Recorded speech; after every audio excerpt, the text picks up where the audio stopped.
याद रखना, गलती पर गलती निरंतर मनुष्य करता चला जाता है और उस गलती को कहीं ना कहीं किससे जोड़ रहा है? महापुरुष से जोड़ता है। महापुरुषों के जीवन में इस प्रकार का कोई व्यवहार नहीं था, क्योंकि याद रखना, महापुरुषों ने ही तो ये शिक्षा हमें दी है कि कभी भी जीवन में ऐसे लोगों का संग मत करना, ऐसे लोगों के पास मत बैठना, ऐसे लोगों के पास में मत जाना जहां पर जीवन में दुख प्राप्त। भर्तृहरि महाराज यही तो कह रहे हैं हमें। तो क्या भर्तृहरि से पहले या भर्तृहरि जी के और बाद में ऐसे विद्वान मनीषी हमारे बीच में नहीं थे? पहले भी थे और बाद में भी हुए, जिन्होंने इस प्रकार का ज्ञान दूसरों को देने का प्रयत्न किया है, प्रयास किया है। तो यहां आपके सामने मैं रख रहा था कि लाभ प्राप्त करना है इस जीवन में, तो क्या करना चाहिए? गुणी का संग करना चाहिए। परमपिता परमात्मा से ज्यादा गुणी कोई दुनिया में नहीं है। हमें उसका संग करना चाहिए, उसका सानिध्य प्राप्त करना चाहिए। और यदि हम परमात्मा से इतर हट करके दूसरे का संग करने का प्रयत्न करेंगे तो क्या मिलेगा? दुनिया में दुख मिलेगा, परेशानी मिलेगी। अब यहां दो पक्ष हैं, आप थोड़ा सा समझ लीजिए। जो परमात्मा से जुड़े हुए हैं उनका भी संग करना चाहिए, है ना? किससे जुड़े हुए हैं? जो परमात्मा से जुड़े हुए हैं, परमात्मा का सानिध्य जिन्होंने प्राप्त किया है, ऐसे लोगों से भी हम जुड़ने का प्रयत्न करेंगे, जब भी क्या मिलेगा? हमें सुख मिलेगा। और मैं हम किसकी चर्चा करते हैं? महर्षि दयानंद का जो नाम हम लेते हैं, जरा विचार करो, किससे जुड़े हुए थे? वो परमात्मा से ही तो जुड़े हुए थे। और इसलिए महर्षि प्रभुदेव दयानंद ने योगीराज कृष्ण के विषय में बहुत बढ़िया चिंतन आपको दिया है। ये ध्यान रखना, योगी ही योगी की आत्मा को समझ सकता है, योगी ही योगी के विचारों को समझ सकता है, सामान्य व्यक्ति नहीं समझ सकता। सामान्य लोगों ने तो न जाने कितने आरोप योगीराज कृष्ण पर लगा दिए, है ना? लेकिन महर्षि दयानंद की लेखनी लिखती है कि महाभारत में योगीराज कृष्ण वो पात्र हैं जिन्होंने जन्म से लेकर के मृत्यु पर्यंत कोई अपराध, कोई पाप नहीं किया, क्योंकि उधर महर्षि दयानंद की भी आत्मा योगी है, योगीराज कृष्ण की भी आत्मा क्या है? समझा, उसको जाना। लेकिन आज हमने न जाने कितने आरोप उन पर लगा दिए, कितने आरोप हमने लगाए हैं। योगीराज कृष्ण को जिस व्यक्ति ने समझ लिया है, याद रखना, वो भी परमात्मा का संग प्राप्त कर सकता है, जिसने योगीराज को ठीक प्रकार से समझा है। क्योंकि वो भी किससे जुड़े हुए हैं? परमात्मा से जुड़े। उन्होंने भी परमात्मा का संग प्राप्त किया। आप पूरे महाभारत को पढ़ करके देखें, महाभारत में आपको पता लगेगा योगीराज कृष्ण का सबसे बड़ा दुश्मन, विरोधी कौन है? यदि शिशुपाल, सबसे बड़ा विरोधी कौन है? शिशुपाल है।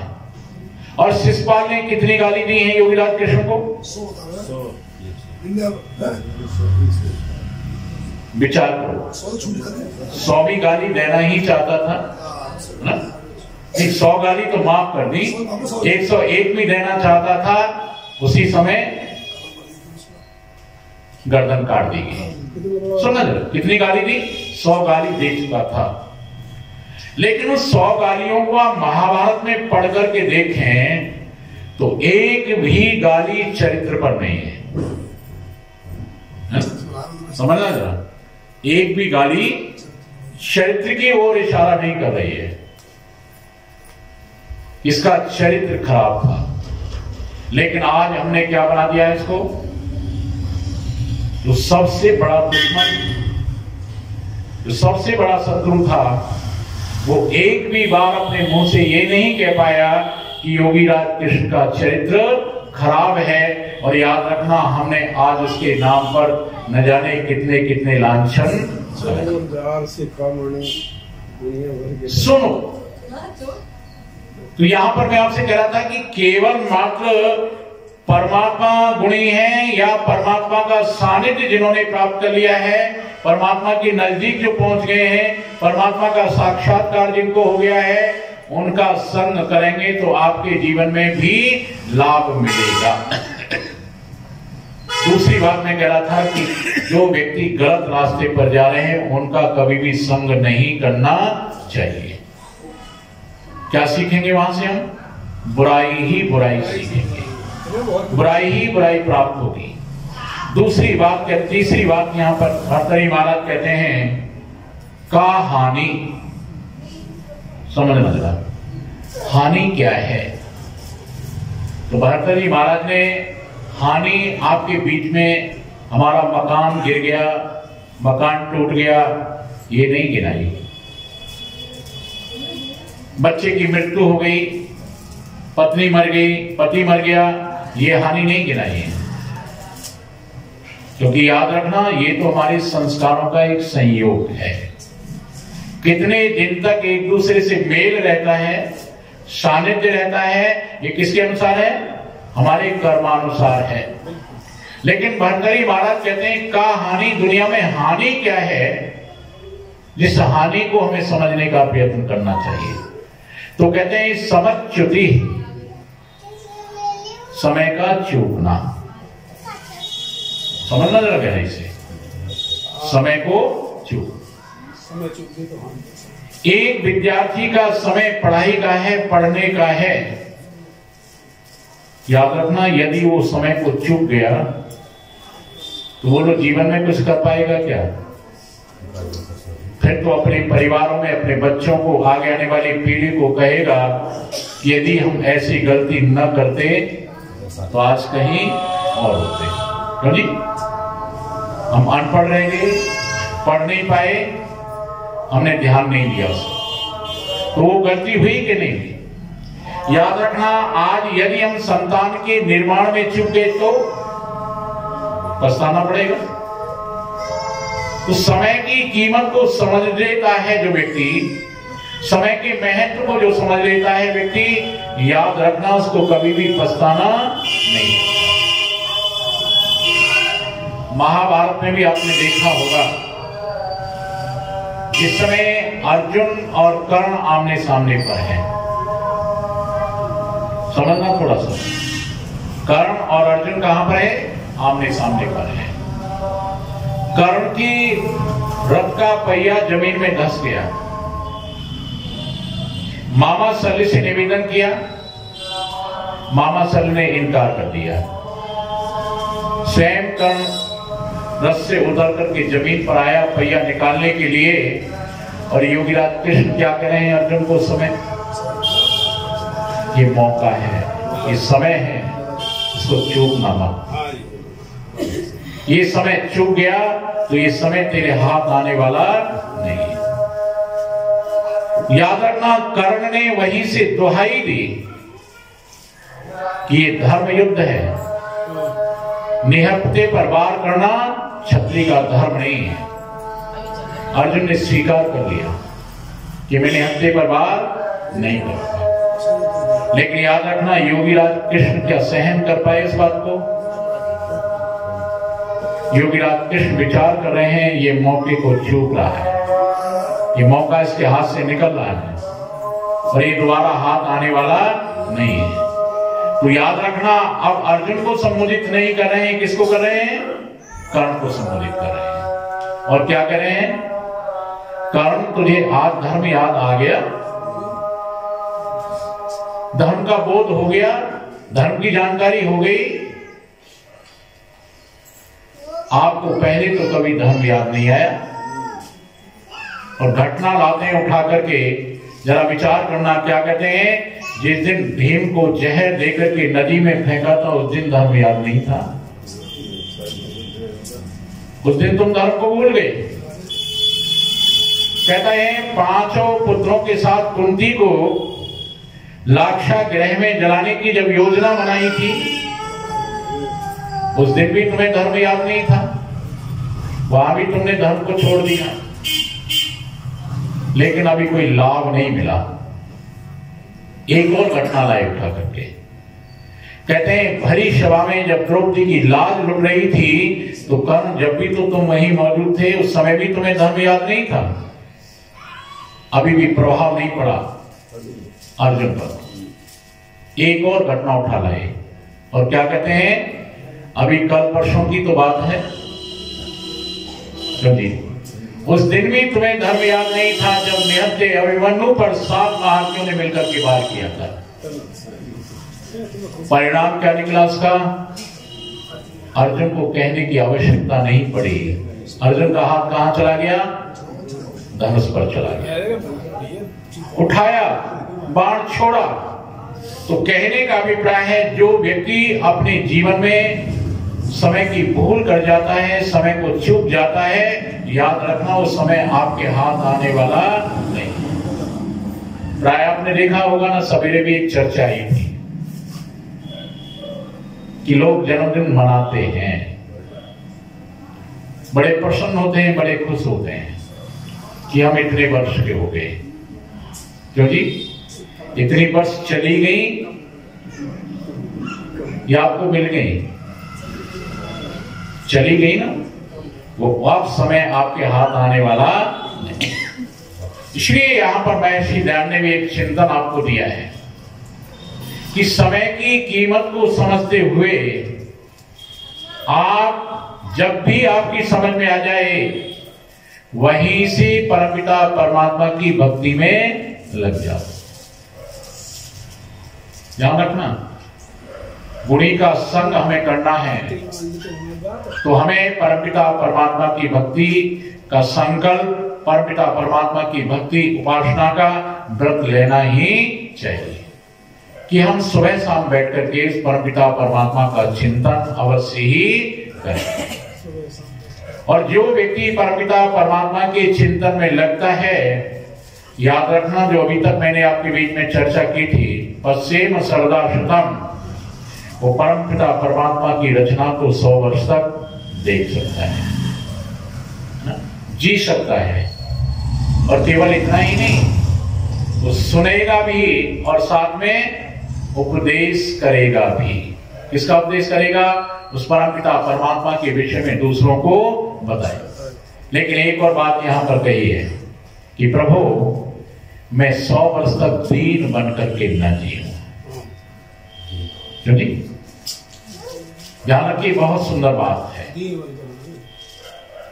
यानी 100 वर्ष तक मैं जीऊं तो सही दुनिया में, लेकिन मुझे किसी का सहारा लेने की जरूरत ना पड़े। दूसरों का सहारा तो मैं बनूं, लेकिन मुझे दूसरे का सहारा न लेना। ध्यान रखना, चिंतन बहुत बढ़िया है यहां पर। ये महर्षि दयानंद कहते हैं, परमात्मा की कृपा से हम 100 वर्ष तक किसी के अधीन न रहें। किस मामले में अधीन न रहें? अपनी आवश्यकता की पूर्ति करने के लिए, है ना? वैसे तो आप ध्यान रखना, बिना अधीनता के भी व्यक्ति पतन की ओर चला जाता है। अधीनता स्वीकार करनी चाहिए। कौन सी अधीनता स्वीकार करनी चाहिए? मैंने पहले भी एक दिन चर्चा आपके बीच में की थी। चाहे परिवार की, समाज की, राष्ट्र की जो मर्यादाएं हैं, उनकी अधीनता हमारे अंदर रहनी चाहिए। दूसरा, योगीराज कृष्ण ने भी यही कहा है। याद रखना, जब अर्जुन को मोह उत्पन्न हो गया तो वहां पर भी योगीराज कृष्ण का चिंतन यही है कि अर्जुन, अपने जीवन में 3 प्रकार के भय उत्पन्न कर लो। कितने भय? 3। आत्मा का भय, ईश्वर का भय और समाज का भय। याद रखना, आत्मा का भय आपके अंदर रहेगा तो आप गलत कर्म नहीं करेंगे। ईश्वर का भय आपके अंदर रहेगा तो आप गलत कर्म नहीं कर सकते हैं। और समाज का भय, आज आप देख रहे हैं ना, आज हमारे समाज में समाज का भय नहीं है। कभी आपने देखा होगा कि एक देहात का बच्चा जब बाजार में आता था और वो बुरी संगति में पड़ करके कोई बुरी आदत उसमें पड़ जाती थी, बीड़ी पीने की, सिगरेट पीने की, तो वो बीड़ी जलाने से पहले आसपास चारों तरफ देखता था। कोई मेरे परिवार का, मेरा कोई पड़ोसी, मेरे गांव का, कहीं बराबर के किसी गांव का कोई व्यक्ति जान पहचान वाला तो मुझे नहीं देख रहा है ना? कितना भय था उसके अंदर। और उस भय का परिणाम क्या था? याद रखना, वो बुराई से ग्रसित तो हो गया, लेकिन फिर भी बचने का प्रयत्न करता था। समाज का भय व्यक्ति जब तक नहीं मानता है, समाज के भय से निरंकुश हो जाता है व्यक्ति, इसको तो ज्यादा पतन होता है। तो योगीराज कृष्ण ने भी कहा कि परमात्मा का भय, आत्मा का भय और समाज का भय व्यक्ति के अंदर बना ही रहना चाहिए। हम भयभीत रहें। तो यहां पर मैं आपसे क्या कह रहा था, याद रखना, हमें परिवार, समाज और राष्ट्र का तो भय करना चाहिए, उसकी आधीनता स्वीकार करनी चाहिए। लेकिन याद रखना, यहाँ पर जो कही है कि प्रभु आपने मुझे ये हाथ दिए हैं कर्म करने के लिए, तो मैं इन हाथों से 100 वर्ष तक कर्म करता हूं। ये पैर आपने मुझे दिए हैं कहां के लिए? सुख यानी संगति में, अच्छे लोगों के पास जाने के लिए, अच्छी जगह पर जाने के लिए दिए हैं। तो मैं इन पैरों से 100 वर्ष तक अच्छी जगह पर ठीक प्रकार से जा सकूं ना? इसीलिए तो परमात्मा ने पैर दिए। और याद रखना, ये कान किसके लिए दिए हैं? सुनने के लिए दिए हैं। तो यहाँ पर भी तो यही प्रार्थना हम करते हैं, प्रभु हम सुने अपने कानों से, तो लोगों के द्वारा अच्छी बातों को सुनने का प्रयत्न करें, भलाई की बातों को सुनने का प्रयत्न करें। याद रखो, आपके बीच में बार बार एक शब्द का प्रयोग होता है, भद्र। भद्र सुने, भद्र देखें, भद्र बोले, भद्र ही सुने, भद्र करें। ये भद्र क्या है? अच्छा। कैसा अच्छा? तो इसके लिए महर्षि राय ने बहुत सुंदर बात कही है। महर्षि प्रभुदेव दयानंद कहते हैं, जिस भद्र से यहां भी सुख मिलता है और इस भद्र के द्वारा मुक्ति की भी प्राप्ति, दोनों चीजें हैं इसमें, याद रखना। भद्र में केवल एक ही नहीं है कि यही सुख प्राप्त हो जाए। आप यदि भद्र सुनते हैं तो याद रखना, आपके जीवन में बहुत बड़ा प्रभाव उसका पड़ता है। कैसे? आपने किसी से कोई अच्छी बात सुन ली, तो सोते समय याद रखना आपको गहरी नींद आती है ना? अच्छी नींद आती है। और यदि आप सोने से पहले किसी से अभद्र सुन लेते हैं, गलत सुन लेते हैं, तो बोलो पूरी रात नींद आती है क्या? घबराहट रहती है, परेशानी रहती है, दिक्कत आती है। तो यहाँ पर क्या करना है? भद्र का मतलब यहाँ पर महर्षि दयानंद यही तो कह रहे हैं, ऐसा सुनो, ऐसा देखो जो आराम से सो सको और दूसरे को भी आराम से सुला सको, अपने विचारों के द्वारा दूसरों को भी सुख दे सको। ऐसा भद्र करने का हमें प्रयत्न करना चाहिए। तो यहाँ पर अधीना शब्द से दीन कहकर के महर्षि दयानंद ने क्या कहा कि हम जो हमारे कार्य हैं उनमें कभी भी दीनता ना आए, हाथ फैलाने की जरूरत न पड़े, बल्कि हम अपने कार्य को अपने आप ही पूर्ण करने का प्रयत्न करें। लेकिन यहाँ पर एक प्रश्न फिर उठा इस मंत्र के द्वारा, क्या है वो? भूयश्च शरदः शतात्। सुनो ना, क्या कहा जा रहा है? भूयश्च शरदः शतात्। महर्षि दयानंद इसका अर्थ करते हुए कहते हैं, यदि 100 वर्ष के बाद भी हम जिए दुनिया में, खाली 100 वर्ष तक की कामना लेकर के आप चले हैं, तो ऐसा ना करें कि 100 वर्ष तक ही अच्छा सुने, 100 वर्ष तक ही अच्छा बोले, बल्कि यहाँ पर क्या कहते हैं, 100 वर्ष के बाद भी यदि हमें आयु प्राप्त हो रही है, मौका मिल रहा है, आगे जाने का अवसर मिल रहा है, तो कहते हैं यही कार्य आपको वहां भी निरंतर करते रहना चाहिए। तो भर्तृहरि महाराज ने यहाँ पर एक बात कही थी कि समय को कभी नहीं चूकना चाहिए। याद रखना, ये हमारी बहुत बड़ी गलती हो जाती है जीवन में। हम सोचते हैं कि परमपिता परमात्मा का चिंतन तो आगे चल के करेंगे। सोचो जरा, आज आपने देखा होगा, कभी पढ़ते समय विद्यार्थी बच्चे हमारे टाट पर बैठते थे, क्यों जी, फर्शों पर बैठते थे, और पढ़ाने वाले भी ज्यादातर टाट पे ही बैठते थे। एक कोने पर बैठ जाते थे, क्लास के बच्चे बैठे होते थे और पढ़ाते रहते थे। और आज के बच्चों को क्यों जी, शुरू से ही बैठने के लिए क्या मिल गई? बेंच, कुर्सी मिल गई। और जब संध्या करने का समय आता है, यज्ञ में बैठने का समय आता है, तो आज के बच्चे यज्ञ में बैठ नहीं पाते हैं। क्यों नहीं बैठ पाते? क्योंकि नीचे बैठने का अभ्यास नहीं है। सुना ना जरा, नीचे बैठने का अभ्यास ही नहीं रहा, कुर्सी पे बैठने का अभ्यास हो गया। तो ये अभ्यास, आप विचार करें कि आप ये सोच करके चले हैं कि हम आगे चल करके भजन करेंगे, जब आपका बैठने का अभ्यास ही नहीं रहेगा तो भजन कैसे होगा फिर? क्यों जी, ये तो आपको छोटेपन से ही अभ्यास बनाना पड़ेगा ना। आप जितना अभ्यास बैठने का मजबूत बना लेंगे, उतना ही परमपिता परमात्मा के चिंतन में, परमात्मा के भजन में आपको आनंद प्राप्त होगा। और यदि बैठने का अभ्यास नहीं है तो याद रखना, फिर उसमें मन लगेगा ही नहीं। तो ये अभ्यास हमें कैसे करना चाहिए? पहले से ही करने का प्रयत्न करना चाहिए। इसलिए मैं आपसे कह रहा था कि समय को चूकना नहीं चाहिए। बहुत सुंदर एक बात और कही भर्तृहरि महाराज ने, काल निपुणता। कहते हैं ना, ये व्यक्ति बड़ा निपुण है, बड़ा चतुर है। पूछा कि चतुरता किससे कहते हैं, निपुणता किससे कहते हैं, क्या है वो? तो भर्तृहरि महाराज ने बड़ी सुंदर बात कही है, ध्यान रखना इसका। आज हम अपने स्वार्थ के लिए निपुण हो सकते हैं, है ना, अपने अपने स्वार्थ के लिए सब निपुण। छोटा सा बच्चा भी अपने स्वार्थ के लिए निपुण है, समझदार भी निपुण है, लेकिन इसका नाम निपुणता नहीं है। भर्तृहरि महाराज ने बड़ी गजब की बात कही। निपुणता क्या है मनुष्य की? तो कहते हैं धर्म तत्वे रति। धर्म तत्वे रति। भर्तृहरि महाराज ने कहा, जो व्यक्ति धर्म के पथ पर या धर्म में ही रत रहता है, वही निपुण है।